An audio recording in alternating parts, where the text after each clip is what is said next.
Dave here with Rides and Drives with another update on Jethro, our GMC 3/4 ton truck. I got it running the other day, but it was just barely idling, and as soon as you touch the gas, it would instantly stall. So what I did was, what got us running was changing out this distributor. Before I get into what it's doing now, I did end up changing the distributor, which came with a new distributor cap and rotor button, and that's what brought it to life. I was getting spark out of the coil into the distributor first, but not out of the distributor to the plug. So I just suspected there was a problem internally because the old distributor seemed like it had, there was some rust. I don't know if I can get this open, sorry.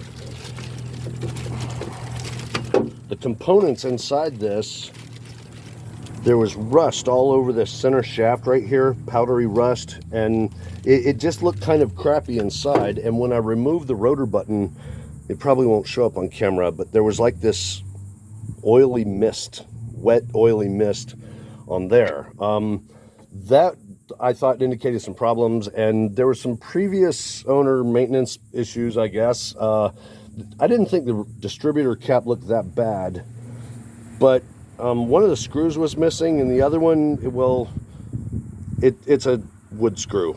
It's for a door hinge. Yeah, so that wasn't sitting flat, and the distributor looked pretty hosed. So as soon as I got the distributor changed out, it jumped to life, but it didn't really want to idle. It didn't want to do anything but idle. As soon as you touch the gas, it would die. So I thought there may be a problem with fuel delivery, or so, basically I figured it was fuel delivery. And what I did was I got a new filter for it, which goes right up under here. Yeah, I don't know if you can see that or not. Probably not. Well, it got a new filter in it, and as soon as I got the filter in it, it fired right up, and it was revving no problem. I was like, okay, great. So I did that over there in the driveway, where I got a nice flat, dry concrete place to work, instead of being over here in the yard where it's kind of soft. And just in the time it took to go from the driveway over here and then back up in the yard, as I was backing up, I saw steam come out of the back of the truck, which, okay, that's a bad sign, because it wasn't smoking or steaming or doing anything before. And I noticed earlier the radiator was a little bit low, but I didn't think much of that. And then I remember when I pulled the distributor out, it looked a little bit milkshaky. So yeah, it looks like Jethro's got a blown head gasket, or possibly an intake manifold gasket. The 4.3 in my V6, 4.3 V6, tripped over your lips.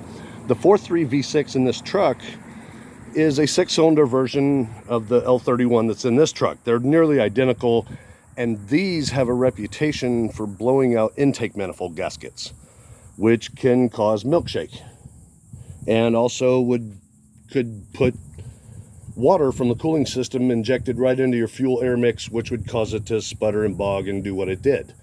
So there's a chance it's an intake manifold gasket, and there's a chance that it's a head gasket. I think the next step for me to do is a compression check, and if I'm correct, if I've got even compression, good compression on all 8 cylinders, then it's not a head gasket, and it's an intake manifold gasket, and I won't have to pull the heads. As always, please like, share, and subscribe, and let me know in the comments what you think. Is it a head gasket or is it an intake gasket? Let me know.